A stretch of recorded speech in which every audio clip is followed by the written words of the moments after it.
अस्सलाम वालेकुम दोस्तों, उम्मीद है कि आप लोग सब खैरियत से होंगे और खुश होंगे। दोस्तों, आज एक पंडित की बीवी की कहानी है। वो कहती है कि मैंने अपनी सारी ज़िंदगी एक भगवान की खिदमत में सर्व की, लेकिन मेरे हाथ कुछ नहीं आया और फिर इसने इस्लाम कबूल किया। तो आइए दोस्तों, बाकी कहानी इसकी अपनी ही ज़ुबानी सुनते हैं। दोस्तों, वीडियो बहुत इंटरेस्टिंग है और इसी बारे में डॉक्टर जाकिर नायक का भी बहुत बेहतरीन सा बयान है। वीडियो को मिस ना करें दोस्तों, वीडियो को लाइक करें और शेयर करें। मैं भैया पंडित घराने से हूँ और मेरे पापा हमारे जन्म से ही बहुत पूजा पाठ होता है और इतना होता है कि हमारे घर में पूजा पाठ से इतना खाना आ जाता था पड़ोसी में से कि हम अब खाना भी नहीं बनाते थे। ब्राह्मण है? हाँ, ब्राह्मण फैमिली से। और जब त्योहार होते थे तो खाना बनाने की हमें ज़रूरत नहीं पड़ती थी। कर्म कांड करने जाते होंगे? हाँ, कर्म कांड करने जाते थे और खाना हमारे घर इतना आता था कि हमारे पड़ोसी भी खाते थे। तो जैसे मैंने अपने पापा के घर में देखा पूजा पाठ होता है तो मैं भी उसी में ढल गई। उसमें ढलते ढलते मैं 12-13 साल की जो हुई ना, तो मेरी जो पूजा थी पाठ थी इतनी बढ़ गई भक्ति। मैंने सोचा अगर जितना मेरे पापा करते हैं मैं उससे ज़्यादा करूँगी। मुझे संसार से ऐसा हो गया था कि संसार अच्छा नहीं, अब प्रभु ही सब कुछ है। तो नवरात्रे होते वो पूरे रखती, कभी लोम के जोड़े से रखती, हफ्ते में 4 व्रत रखती। और 4 व्रत रखने के बाद भी मेरे भैया पंडित थे, कह रहे थे तेरे ऊपर शुक्र भारी, शनिचर भारी, बृहस्पति भारी। ठीक है, सब करती। ज्योतिष भी करते थे? हाँ, अच्छा। ज्योतिष विद्या भी थे वो, सबके घर जाते थे। उसके बाद मैंने क्या करा, काफ़ी समय के बाद अपने घर में कुंड बना लिया एक, मैं उसी में हवन करती थी। नहीं, उन्हें कैसे पता चला कि ये सारी चीज़ें आप पर भारी है? पंडित थे ना, वो खुद ही बताते थे, क्या औरों को ही बताते थे तेरे पर शुक्र है, तेरे पर शनिवार है। नहीं, मतलब आपके जीवन में कष्ट चल रहा था, कोई प्रॉब्लम चल रही थी, इसलिए कि अपने आप से ही बोल दिया? नहीं, थोड़ा था मेरे जीवन में। अच्छा, ठीक है। परेशानी थी मेरे जीवन में, तब वो बताते थे कि ऐसा ऐसा कर लेना। नहीं, ठीक है। मैंने घर में एक हवन बनाया और उसमें ही हवन जो भी होता था हवन सामग्री छोड़ दी थी उसमें। उसके बाद ऐसे ही चलता रहा तो मैंने सोचा कि मैं मंदिर में जाके मैंने देखा, टीवी में देखा कि गर्दन काट के चढ़ा देते हैं तो परमेश्वर खुश हो जाते हैं। अच्छा, तो मैंने सोचा मतलब वो ईश्वर खुश हो जाते हैं जिनकी आप उपासना करते हैं? हाँ, उपासना करते हैं। तो नवरात्रि का समय था, मैंने बहुत बड़ी संडासी ली एक। अच्छा। और उसे छिपा के अपने साथ में रख के ले गई मैं मंदिर में। तो मैंने कहा यहाँ पे अगर कोई नहीं होगा तब मैं अपनी गर्दन काट के अपनी गर्दन काट के आप चढ़ाने वाली? हाँ, अपनी गर्दन काट के मैं चढ़ाने वाली थी। मैं सारा दिन वहीं बैठी रही कि ये सब हटे, क्योंकि ऐसे गर्दन काट के चढ़ाना आत्महत्या है ना, ये भी पता था आत्महत्या है।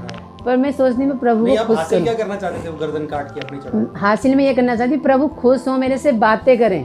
कौन सा प्रभु? काली थी, काली माता को खुश करना चाहते थे? खुश करना चाहती थी मैं। अच्छा, कि ये खुश हो जाएं और मुझे कुछ दें अपनी तरफ से। जब गर्दन ही कट गई तो मिल के क्या फायदा आपको कुछ? नहीं, मैंने देखा था ना अक्सर के टीवी में देखा था, जुड़ जाती है। अच्छा, मेरी गर्दन वापस जुड़ जाती है? वापस जुड़ जाती है। मेरी सोच देख के ऐसी हो गई। जैसे दिल्ली में एक ऐसा केस हुआ था, वहाँ पर एक पूरी फैमिली इसी देवताओं को खुश करने के लिए पूरी की पूरी फैमिली ने खुदकुशी कर ली थी फांसी लगाकर। बहुत केस फेमस हुआ था वो। तो भैया जी मैं 2 दिन गई। 2 दिन जाने के बाद वहाँ भीड़ कम नहीं हुई। फिर मेरा माइंड बदल गया, मैं फिर गई नहीं। मैं कि 2 दिन से भीड़, अब मैंने नहीं जाना वहाँ पर। मेरी सोच बदल गई। सोच बदलने के बाद काफ़ी समय के बाद मेरी शादी हो जाती है। उसके बाद मैंने हनुमान चालीसा करा। अच्छा, हनुमान चालीसा करा, नीचे लेटना, उबला हुआ खाना खाना, किसी के घर नहीं जाना। और उससे पहले मैं मेहंदीपुर होके आई। मेहंदीपुर में जैसे मैंने मंदिर में एंट्री करी, 2 बंदर मेरे यहाँ बैठ गए। अच्छा। बड़े तकड़े। अच्छा। तो जो मेरे साथ में गए वो खुश हो गए, कह रहे हनुमान जी तुम्हारे ऊपर आके बैठ गए। मैंने ऐसा भी क्या कि हनुमान जी मेरे ऊपर आके बैठ गए? तो मैं ये भी अच्छी खुशखबरी की बात है। उसके बाद मैं घर आ गई। घर आने के बाद 40 दिन के बाद मैंने हनुमान चालीसा करने के बाद मेरे 8-10 बोतलें लगी। क्या? वो कमजोरी बीच में ग्लूकोज की इतनी कमजोरी हो गई। मैंने सोचा ये तो बड़ी बेकार बात, एक तो मैं इन्हें मनाने में लग रही हूँ। मतलब आपने उपवास किए थे? हाँ, उपवास 40 दिन के। 40 दिन उपवास किए, उन्हें मनाने के लिए, खुद प्रसन्न करने के लिए मैंने किया। उसके बाद मेरे ही 8-10 बोतलें लग गई और मैं बिल्कुल खाट से मैं लग एक बात गई। आपको बताना चाहता हूँ कि जब मैं प्रभु पर नया विश्वास किया था, मैंने नया विश्वासी था मैं, तब मुझे पता चला उपवास के बारे में, और मैंने दिन रात के 11 उपवास रखे थे। रात को खाना नहीं खाना, दिन को भी नहीं खाना, रात को भी नहीं खाना, दिन रात के 11 उपवास रखे थे। और उपवासों के साथ ही साथ मैं काम पर भी जाता था, घर भी आता था, और एक पैसे की कमजोरी मेरे ऊपर नहीं आई। ये परमेश्वर की सामर्थ है ना। लेकिन आपको वो सामर्थ नहीं मिली जब आपने हनुमान के लिए उपवास हनुमान के लिए किया। उसके बाद शादी होने के बाद मैंने सोचा ये ऐसे खुश नहीं होंगे। दीपक में जोत रख के जलाते हैं, हाँ। तो मैं अपने हाथ पे जलाती थी। अच्छा। हाँ, मेरा हाथ जलता था, मैं कि जलने दो, खुश हो, ये खुश हो किसी तरह से। मैं तस्वीर को लेकर रोती थी, सारी तस्वीर धुल जाती थी, ना तो आवाज़ आती थी इसमें से। देखने में तो बहुत सुंदर लगती थी, उसकी आँख भी है, नाक भी है, मैं कि कुछ तो बोलेगी, कुछ तो कुछ देगी। बड़ी भूख थी मेरे अंदर से, मैं प्रभु मिले, मुझे आवाज़ आए, अगर ईश्वर है, हम हैं तो ईश्वर भी होगा। हैं, ढूंढते ढूंढते ढूंढते कुछ हासिल नहीं हुआ। उसके बाद ऐसा हुआ कि मुझे ना इन्फेक्शन हो गया। अच्छा। मेरे बच्चेदानी में इन्फेक्शन हो गया। अच्छा। अचानक से मुझे वीकनेस आने लगी। उस टाइम तक आपकी एज कितनी थी? मेरी एज थी कम से कम 20 साल, 20 साल। 18-20 साल, 16 साल की तो मेरी शादी हो गई थी। अच्छा। 16 साल की मेरे पापा ने शादी कर दी थी। अच्छा। 16 साल के बाद 6-7 साल के बाद ये सब काम करने के बाद ये मुझे परेशानी हो गई। भक्ति करने के बाद इतनी भक्ति करी, मेरी भक्ति को देख के पापा कहते थे इसे ना वाइट कपड़े पहनाओ और मंदिर में बिठा लो। अच्छा। मैं मंदिर धो के आती थी सुबह 4 बजे, जाती अंधेरे मंदिर धोया वहाँ पे और आ जाती थी। अब चला पापा को पता, पापा बोले ऐसे करो, इसे वहीं बिठाओ कपड़े वाइट पहना के। ये तो हमसे भी आगे निकल गई। तो मैं मंदिर धोने गई एक दिन ना, तो एक इतना बड़ा सांप ऊपर से नीचे गिरा। तो मतलब हाँ, असली सांप में दिलेर भी बहुत थी। मैंने ना उसे वो मूर्तियों के पीछे चला गया। मैंने सोचा मूर्ति हटा के देखो है क्या यहाँ वाकई में। तो वो कह रहे अरे तुझे शंकर भगवान के दर्शन हो गए, सांप गिर गया। तो बंधन में हनुमान और सांप में शंकर भगवान। तो मैं पता नहीं मूर्ति हटा के देखा मैंने, मैं कि यहाँ तो कुछ भी नहीं है। डरती नहीं थी मैं शुरू से। और हमारे घर में मेरी जो भाभी की बहन थी, उनके ऊपर जिन्न आता था। अच्छा। जिन्न आता था तो मैं ना उन्हें पकड़ के, मैं कहाँ गुजारा तू, छोड़ती नहीं थी, पूरी ताकत लगाता था जिन्न। मैं भी उसे छोड़ती नहीं, मैं भी जिद्दी थी, मैं कि तू इसे लेके नहीं जा सकता। जबकि मैं प्रभु को नहीं जानती थी, फिर भी इतनी वो रखती थी, मैं ले नहीं जा। कोई नहीं सोता था, डर के मारी मेरी भाभी भी नहीं सोती थी। मैं सूंगी, देख बोला इसे कैसे परेशान करेगा ये। उसके बाद जब शादी होने के बाद मेरे गर्भ से में घाव हो गए। धीरे धीरे मैं पतंजलि से दवाई लाई।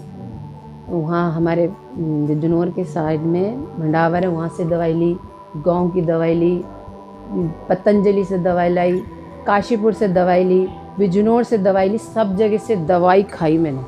पर डॉक्टर ने ये कहा था कि ये आप कंटिन्यू दवाई तो खाते रहोगे पर आप ठीक नहीं हो। अच्छा। हाँ, और आप मेरा ब्लड बनना बंद हो गया। अच्छा। और मुझे इतनी सारी बीमारी लग गई थी कि मैं सूख गई थी सारी। अच्छा। डॉक्टर कहता था किस चीज़ की दवाई दे मैं हम तुम्हें। अब डॉक्टर गोली तो दे सकता है ना, कि हम बता रहे हैं इसकी ये गोली, इसकी ये गोली। इतना बड़ा बैग मेरा पूरा फुल दवाइयों से। एक घंटे के बाद दुनिया खाती थी खाना, मैं खाती थी दवाई। और मेरी कंडीशन इतनी ख़राब हो गई थी कि मुझसे चलना भारी हो गया। इन सारी दवाई खा खा के। और मेरे बच्चे छोटे थे, मुझसे 5 मिनट नहीं बैठा जाता था कि मैं अपने बच्चों को खाना बना के भी खिला दूँ। मैं अंदर से रोती थी, मैं कि बताओ मेरे बच्चे छोटे कौन करके खिला रहे हैं। ऐसे चलता रहा। और जब डॉक्टर ने कहा कि अगर हम आपका ऑपरेशन भी करेंगे ना, तो पहले आपके ब्लड चढ़ेगा और उसके बाद ऑपरेशन होगा, उसकी भी हम गारंटी नहीं लेंगे। तो मुझे मुल्लों के पास लेके गए, पंडित और भी हमसे बड़े पंडित थे, उनके पास लेके गए। यहाँ चैती के लिए प्रसाद बोल दिया, जहार दीवान का प्रसाद बोल दिया।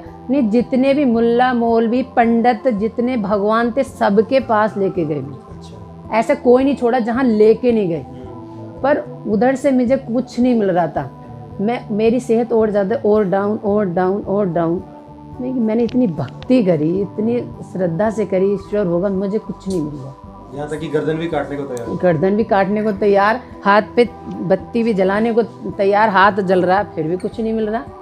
तो उसके बाद क्या हुआ कि मैंने बोल दिया बच्चों के पापा से, मेरे पापा के घर छोड़िए, क्योंकि मैं बेड पर रहती थी हर समय, दीवारों को पकड़ पकड़ के मैं वॉशरूम जाती थी, ये कंडीशन हो गई थी। डॉक्टर ने कह दिया था ये कुछ समय के मेहमान हैं तुम्हारे, इन्हें खिला दो पिला दो जो भी करना तुम्हें, क्योंकि मैंने सोचा ये पैसे लेके ऑपरेशन कर रहे हैं फिर भी ये गारंटी नहीं ले रहे, तो इससे अच्छा तो मैं दवाई खाते खाते मर जाऊँ।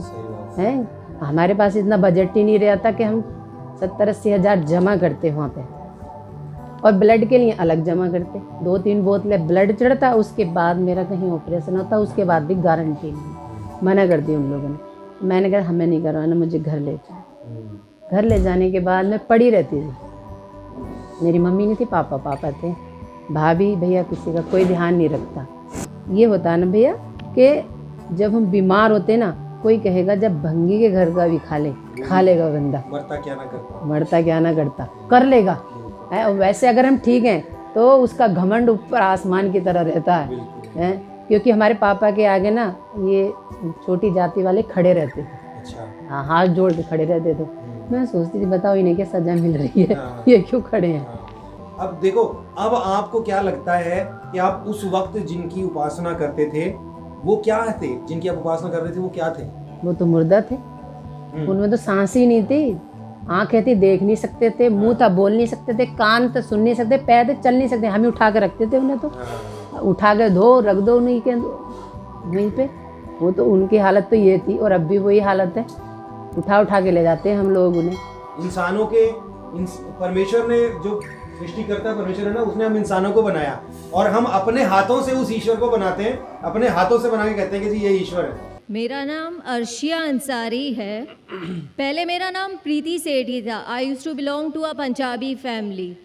मैं आज की डेट में दावा कर पाती हूँ अपने फ्रेंड्स से, कलीग से, I am a sports teacher, but when it comes to goddess Vaishno Devi और Sherawali Mata, I get really no answer for it. Can you please help me to put dawa for Vaishno Devi and clear my concept also? Thank you. बहन का सवाल अगर मैं सही समझाऊँ, आपने कहा कि आप दावा करते इस्लाम कबूल कर चुके हैं, माशाअल्लाह, अल्लाह आपको हिदायत दे, अल्लाह आपको ज़्यादा खैर दे। आपका सवाल है कि वैष्णो देवी के मानने वालों से कैसा दावा करूँ? आपका सवाल क्या है? उनके मानने वालों, क्योंकि आपने कहा कि वैष्णो देवी से कैसा आप दावा करें। वैष्णो देवी मिलेंगे तो दावा कर सकेंगे, नहीं मिलेंगे तो कैसा करेंगे? जिस तरीके से मैंने आज मेरी तकरीर में मेरा एक हिस्सा था खुदा का तसव्वुर हिंदू मज़हब में, इस मज़हब में आप बोलिए कि आप जब वेद पढ़ते हैं, वेद में लिखा है यजुर्वेद चैप्टर नंबर 32 श्लोक नंबर 3 में, न तस्य प्रतिमास्ति, उस ईश्वर की कोई प्रतिमा नहीं, कोई अक्स नहीं, कोई फोटोग्राफ नहीं, कोई पेंटिंग नहीं, कोई बुत नहीं, कोई मूर्ति नहीं, कोई स्टैचू नहीं। तो जो वैष्णो देवी जो गॉडेस है, इसकी मूर्ति हो ही नहीं सकती। ये जो उन लोगों को मिलता है दूसरी किताबों जो हिंदू मज़हब के नीचे की किताबों में है, लेकिन जब भी कोई हिंदू मज़हब की किताब में टकराव होता है, वेद की बात और ऊंची होती है, ये सबसे ऊंची किताब है। तो वेद से जब देखेंगे, वेद में कहीं भी नहीं लिखा है कि ईश्वर की प्रतिमा है। हिंदू मज़हब में 2 किस्म की किताब है, एक है श्रुति, दूसरी है स्मृति। श्रुति मतलब वो किताब जो ईश्वर की तरफ से आई हुई, स्मृति मतलब वो किताब जो इंसानों ने लिखी है। तो इंसानों की किताब में मिलावट हो चुकी है और इसमें कई चीज़ें हैं जो श्रुति के खिलाफ है। तो आप जब मुताला करेंगे, उनसे ये कहिए कि ये श्रुति में नहीं लिखा है। श्रुति मतलब वेद और उपनिषद। जब आप हवाला देंगे जिस तरीके से मैं तकरीर में दिया हूँ, उस तरीके से इंशाअल्लाह आप अपने दोस्तों को ये दावत दे सकेंगे कि ईश्वर की कोई प्रतिमा नहीं, कोई अक्स नहीं, कोई मूर्ति नहीं, कोई बुत नहीं। Hope the answer the question. कोई प्रतिमा नहीं है, वहाँ पत्थर है। अगर वैष्णो देवी मंदिर जाएंगे, वहाँ कोई प्रतिमा नहीं है, वहाँ पत्थर है जिसकी पूजा की जाती है। प्रतिमा जब मैं कहता हूँ अक्स, चाहे पत्थर भी वो प्रतिमा में आ जाता है। पत्थर को पूजना हराम है। जिस तरीके से मैंने कहा यजुर्वेद में चैप्टर नंबर 40 मंत्र नंबर 9 में, अंधात्म भविष्यन्ति या सम्मुति मुपास्ते, अंधकार में वो लोग जा रहे हैं जो लोग कुदरती चीज़ों की इबादत करते, चाहे वो हवा हो, आग हो, पानी हो, और वो लोग और घोर अंधकार में जा रहे हैं जो बनाई हुई चीज़ें, चाहे टेबल हो, चेयर हो, मूर्ति हो या पत्थर को तराशते हैं, ये सब की इबादत करना यजुर्वेद अध्याय नंबर 40 मंत्र नंबर 9 के हिसाब से हराम है। तो पत्थर की पूजा करना भी हराम है, इस्लाम मज़हब में हराम है, हिंदू मज़हब में भी हराम है। चाहे आप उसको तराशो या मत तराशो, इबादत सिर्फ करना चाहिए खुदा की, और उस खुदा का कोई अक्स नहीं, और आप उस खुदा को देख नहीं सकते इस दुनिया में, अपनी आँखों से उस खुदा को देख ही नहीं सकते। लिखा है बाइबल में, कुरान में भी, हिंदू स्क्रिप्चर में, अगर आप खुदा की बराबरी कोई भी चीज़ से कर सके इस दुनिया में, चाहे वो आसमान की चीज़ हो या इस धरती की चीज़ हो, तो वो खुदा हो ही नहीं सकता। Hope the answer the question. तो दोस्तों ये थी हमारी आज की वीडियो। उम्मीद करते हैं कि आप लोगों को पसंद आई होगी और सीखने के लिए कुछ मिला होगा। दोस्तों इंसान जितना भी किसी पत्थर, किसी आग, किसी सूरज का पूजा करे, लेकिन उसके हाथ कुछ नहीं आएगा। दोस्तों अगर इबादत करना है तो अल्लाह ताला की करो, क्योंकि अल्लाह ताला के हाथ में सब कुछ है। वो आपको इस दुनिया में भी आबाद कर सकते हैं और आखिरत में भी। लेकिन अगर किसी पत्थर या आग या किसी और चीज़ की पूजा करोगे या उसकी इबादत करोगे तो आप लोगों के हाथ में कुछ नहीं आएगा, क्योंकि पत्थर आपको क्या दे सकता है या सूरज क्या दे सकता है, ये सब तो अल्लाह की मखलूक है। मांगना है तो अल्लाह से मांगो, क्योंकि उसके हाथ में सब कुछ है और अल्लाह ताला सब कुछ पर कादिर है। तो दोस्तों वीडियो आप लोगों को कैसी लगी कमेंट सेक्शन में ज़रूर बताना और अपने राय का इजहार ज़रूर करना। और दोस्तों वीडियो आगे शेयर करें ताकि आप लोगों की शेयर करने से किसी और को भी फ़ायदा पहुंच सके। और अपना बहुत सारा ख्याल रखिए। इजाज़त चाहते हैं। अल्लाह हाफिज़।